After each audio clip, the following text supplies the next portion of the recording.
Bueno, les cuento lo que el Señor me estuvo diciendo, ¿no? ¿Cómo descubrir el sueño de Dios para mi vida? Y los chicos, ¿sí? Los jovencitos, presten atención. No pierdan el tiempo que perdí yo. Presten atención. Durante muchos años quise ser alguien para lo cual no estaba diseñada. Me comparaba con los demás y en especial con aquellos como los que yo quería ser. Me enojaba con Dios y le decía, ¿cómo puede ser que fulano le des tantas bendiciones y a mí que trabajo, que me esfuerzo, tan poco? ¿Por qué a mí todo me cuesta tanto? Yo siempre fui bastante esforzada y me ponía metas, ¿no? Bueno, yo quiero lograr este título, quiero lograr este trabajo. Y no está mal eso, obviamente tenemos que ser esforzados y en un milagro siempre nosotros tenemos que hacer nuestra parte. Pero si yo volviera a tener 20 años, ¿saben lo que haría? Pasaría más tiempo en la presencia de Dios y que el Señor me revele qué es lo que tiene para mí. Porque Dios es mi creador. Y nadie mejor que Él sabe qué es lo mejor para mí, qué es en lo que yo puedo agradar al cielo, en lo que yo puedo bendecir a la gente que está conmigo. Si Dios quiso que yo naciera en esta generación, es porque yo tengo que dejar una marca en mi generación, ¿sí? No pierdan el tiempo que perdí yo tratando de buscar metas que yo misma quería, ¿sí? Y miren acá. Hace un tiempo entendí que yo quería ser tetera, pero era taza. Dije tetera como taza, como puedo poner lápiz y papel, ¿no? Yo quería ser y tener algo para lo cual no estaba diseñada, porque Dios, que es mi creador, me había hecho taza. Y cuando yo entiendo que nunca iba a poder feliz siendo tetera, se hizo un clic en mi mente y empecé a preguntarme, ¿cómo hago para encontrar el propósito de Dios para mi vida? ¿Qué tengo que hacer? Porque la única manera de vivir una vida en abundancia es que el Señor esté en el centro de mi voluntad, o sea, yo estar en el centro de la voluntad de Dios y hacer para lo cual fui diseñada, porque una vez que yo alcanzo los objetivos que para mí es lo que me va a hacer feliz, me doy cuenta que no me hace feliz. ¿Por qué? Porque en realidad soy taza cuando quiero ser tetera, ¿sí? Y yo soy bastante curiosa y siempre estoy estudiando, investigando. Y esta historia que voy a contar ahora, yo la había contado antes. Por eso pido perdón a la gente que ya lo escuchó, pero esto a mí me ayuda a explicar lo que el Señor me decía que tenía que decir hoy. Y lo que les voy a contar se trata sobre la historia de David, del gran David, ¿sí? Dice, la vida de David cambió totalmente al vencer al gigante Goliat. Y esto está en 1 Samuel 17. Me encantaría poder leer todos los pasajes que traje, pero eso implicaría mucho tiempo. Por eso traten de acordarse. Yo pensaba hacer un PowerPoint, que en realidad lo hace Marcela, porque yo ni idea.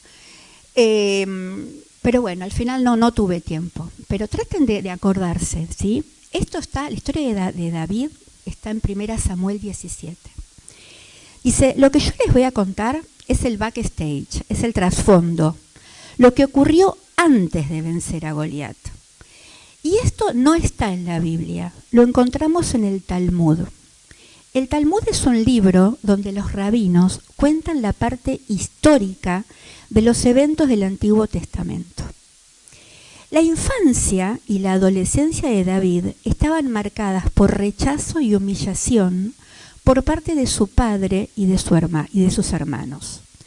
El padre de David se llamaba Isaí y pertenecía al consejo de ancianos de la aldea de Belén.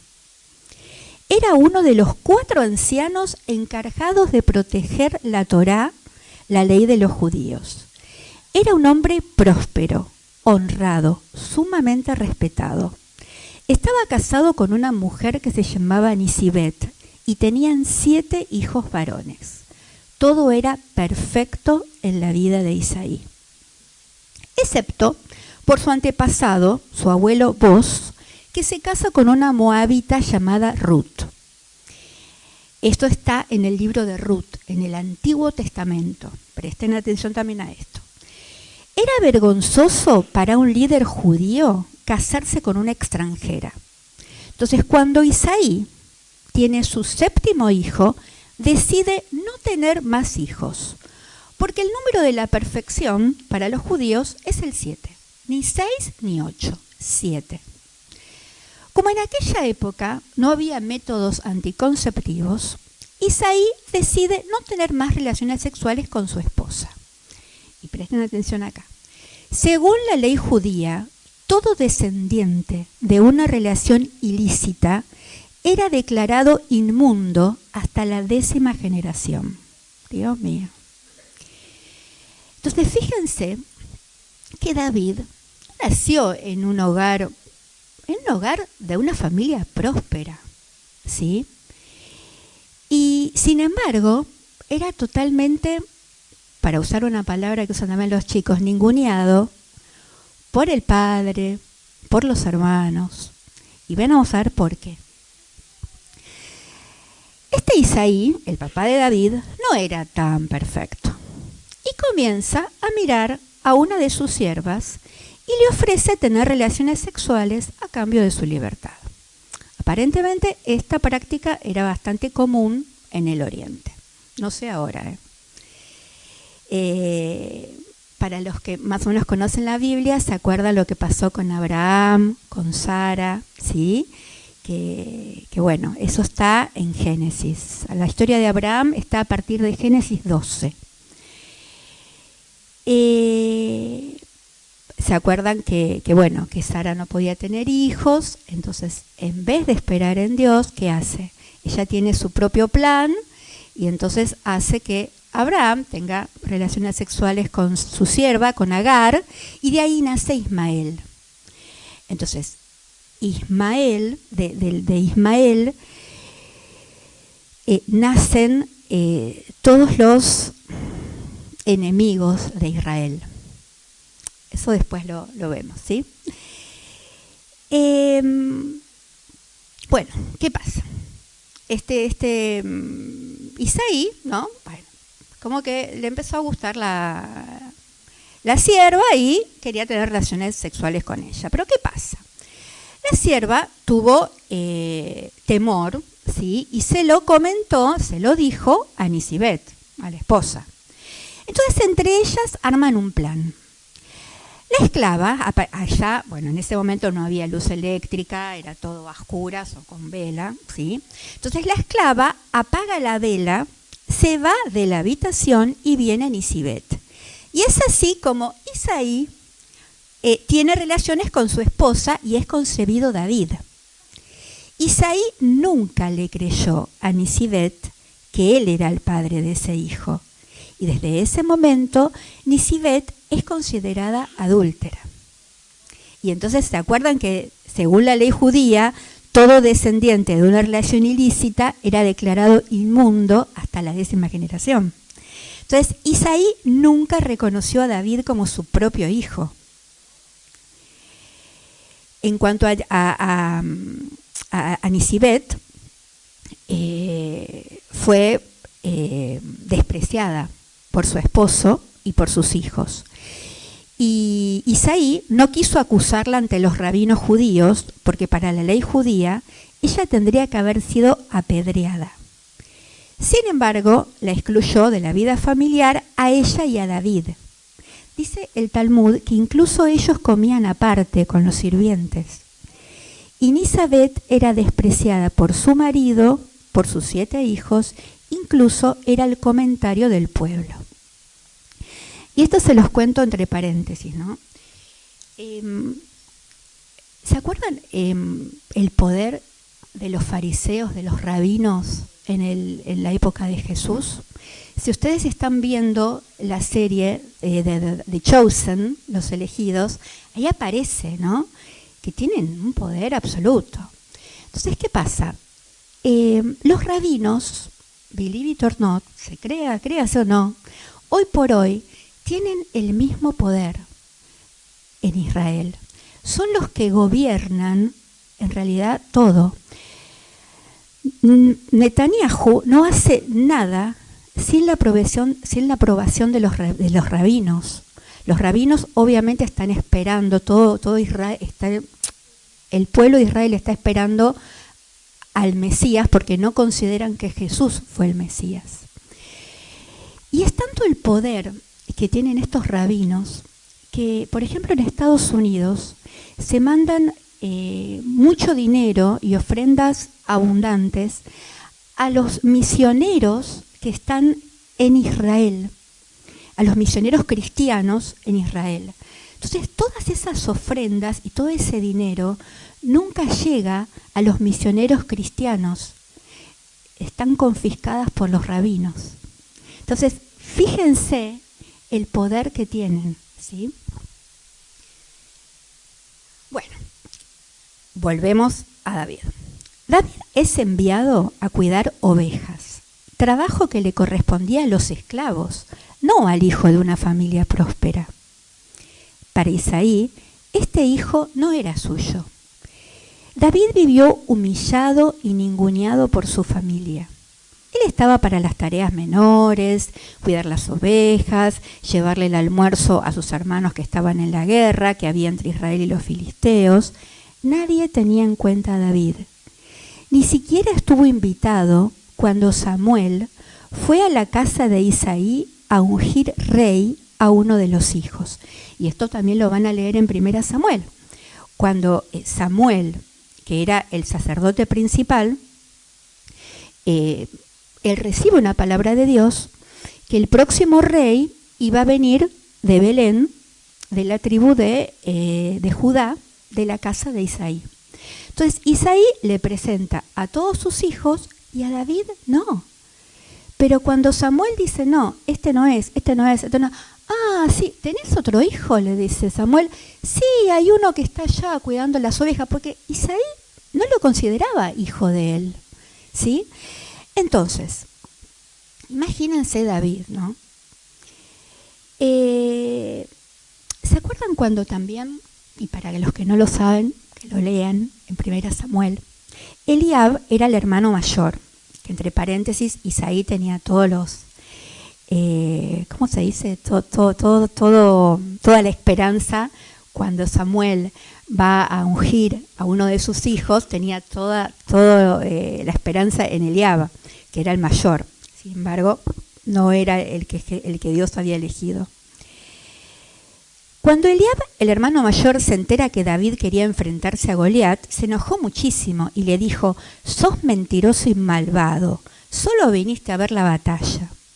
Es interesante destacar que David no lo tomó en cuenta y que continuó con su objetivo. El diablo siempre mete la mano en la llaga. David podría haber pensado: ¿quién soy yo? No valgo nada. No escuches a las personas que te dicen que no vas a poder. Escucha al Espíritu Santo que te dice: dale, vos podés, yo te ayudo. No hace falta ser psicólogo para saber que David creció lleno de complejos. Sin embargo, y a pesar del rechazo y la humillación, Dios lo había elegido para ser rey de Israel. No hubo otro rey como él. David no hace caso a las personas que manda el diablo para que no cumplas tu propósito. David se engancha con su futuro, vence a Goliat, pero antes tuvo que vencer al gigante de su pasado. ¡Wow! Vencer al gigante de tu pasado va a afectar tu futuro, tu vida afectiva, tu vida material, tu vida social. Lo que vos creas de vos mismo, eso proyectarás hacia los demás. Vencer tu pasado es vencer con las maldiciones generacionales, vencer el gigante del pasado es vencer las frustraciones, los abusos, las palabras hirientes, la humillación, porque David pudo lo que no pudo ni Saúl ni todos los guerreros adiestrados que había en el ejército de Israel. David en el campo con las ovejitas descubrió que no estaba solo, que había alguien que se interesaba por él. En medio del dolor, del desprecio, de la injusticia, él descubre que tiene la oportunidad de confiar y aferrarse a Dios. Tiene una relación personal, íntima con su Creador, y esto lo convierte en el gran salmista, en el gran adorador. En lugar de vivir atado al pasado, vence al gigante del pasado. Como hijo bastardo, se aferra a un padre que lo valoriza, que lo ayuda. Empieza a creerle a su Padre Celestial y empieza a darse cuenta que nada ni nadie podrá impedir que el propósito que su Padre tiene para él se cumpla.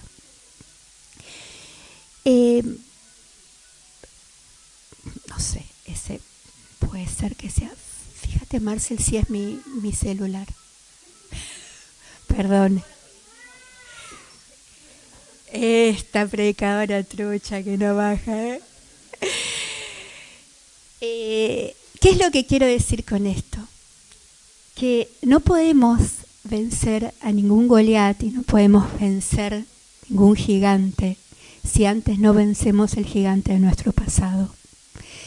Y el Señor me decía, ojo mamá y papá con las palabras hirientes, con las palabras que les decimos a los chicos, porque están formando su psiquis, su personalidad. Entonces siempre tenemos que darle palabras de apoyo. Vos podés. Vos tenés que confiar en el Señor y el Señor te va a decir qué es lo que tenés que hacer. Yo entiendo que estamos viviendo momentos difíciles. Yo tuve un solo hijo y me dio bastante trabajo, pero me imagino que los que tienen 3 o 4, pero antes de decirle una palabra hiriente a tu hijo, pensalo, por favor, porque estás formando la personalidad de él, ¿sí?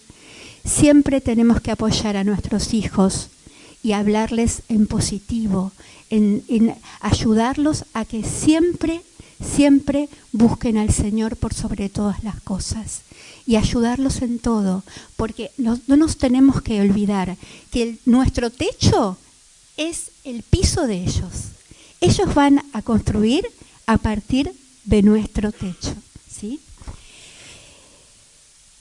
Bueno, y acá el Señor me decía, ¿no? Deja de decir por qué estoy enfrentando estos gigantes, por qué me pasa esto, por qué es siempre lo mismo. Si permaneces en fe, es cuestión de tiempo. Dios saca los obstáculos que parecían detenerte y los usa para levantarte y para que la gente vea la gloria de Dios. Me surge la pregunta, ¿puedo descubrir el sueño de Dios para mi vida si no tengo fe? Y acá les voy a contar una infidencia, algo que me pasó a mí. Este viernes pasado, estoy en trámites de mi jubilación. Y 500.000 papeles, yo para colmo que no entiendo nada de papeles y de cosas burocráticas. Bueno,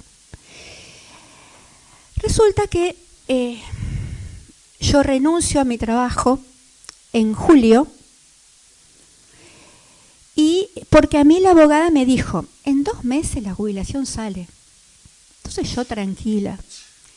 Y Marcel me decía, fíjate, Patri, hablala con la abogada. Bueno, le mando un mensaje a la abogada, no me contesta. Entonces el viernes tuve que ir a verla.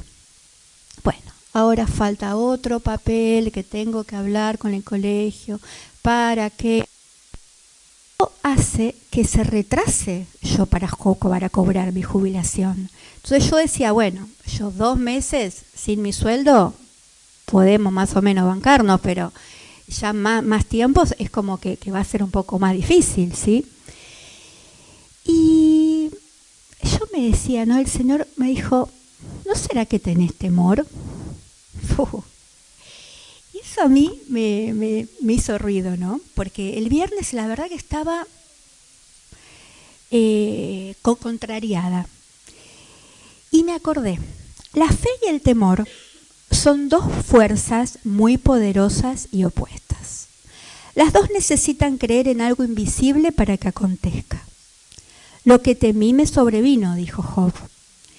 Hay gente que tiene miedo a enfermarse, otros a ser despedidos del trabajo, otros a pasar necesidades, yo a no cobrar la jubilación a tiempo, otros a que los hijos se pierdan y sin querer están ejerciendo fe para que esto pase. No digo que no vamos a pasar por dificultades, pero si esto acontece y Dios lo permite, es para nuestro bien, porque todas las cosas ayudan a bien a los que aman a Dios. ¿Se acuerdan que yo siempre les digo lo del escudo antimisil? Que todos tenemos como un escudo, como que la misma Biblia dice, Señor, tú eres escudo alrededor de mí. Pero ¿qué pasa? Eso no quiere decir que todo va a ser colores de rosas y que nos va a ir bárbaro, sino que cuando algo nos toca es porque Dios dice, le dice a los ángeles, correte un poquito, que este misil le tiene que tocar. ¿Y por qué nos tiene que tocar? Porque hay algo en nuestro interior que tiene que cambiar, ¿sí? Obviamente Dios nunca nos va a permitir que pasemos por algo que nosotros no vamos a poder soportar, pero sí, para poder ajustar ciertas cosas, hay ciertos misiles que sí nos tocan. Y me gusta mucho un proverbio, el proverbio 17:22, que dice, no hay mejor medicina que tener pensamientos alegres. Cuando se pierde el ánimo, todo el cuerpo se enferma. Y me impacta la historia que encontramos en Números. Acuérdense, 1 Samuel 17, Génesis 12, que es la historia de Abraham, y ahora estamos en Números 13. ¿Se acuerdan cuando Moisés envía 12 espías, uno de cada tribu? Y no eran hombres ordinarios, eran príncipes, ¿sí? Entran a la tierra que Dios les iba a dar y se encuentran con una tierra maravillosa, pero también con un reino bien poderoso y organizado, sumamente superiores a ellos. Tenían espadas y armas de hierro, mientras que los israelitas peleaban con palos. Escuchen esto, eran ciudades fortificadas. Los muros tenían un espesor de 4 a 5 metros, por 10 o 15 metros de alto. Aparte, la apariencia de ellos era impactante. Eran altos, hijos de Anac. Anac eran los descendientes de los gigantes. Y sus vestimentas eran importantes. Entonces, ¿por qué dice la Biblia que los israelitas cuando entraron a esa tierra prometida se sentían como langostas?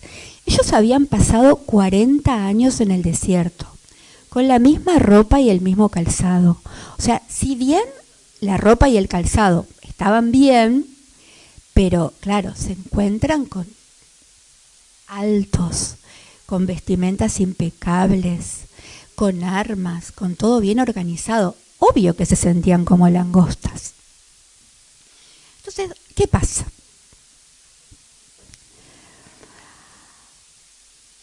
Solo Caleb, de la tribu de Judá, y Josué, de la tribu de Efraín, al escuchar el informe negativo de los 10 espías, rompieron sus vestiduras y dijeron, Dios nos dará esta tierra que es buena en gran manera.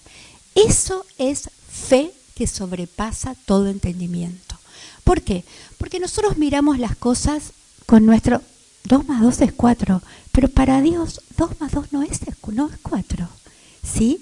Por eso, más allá de la paz que sobrepasa todo entendimiento, necesitamos una fe que sobrepase todo entendimiento.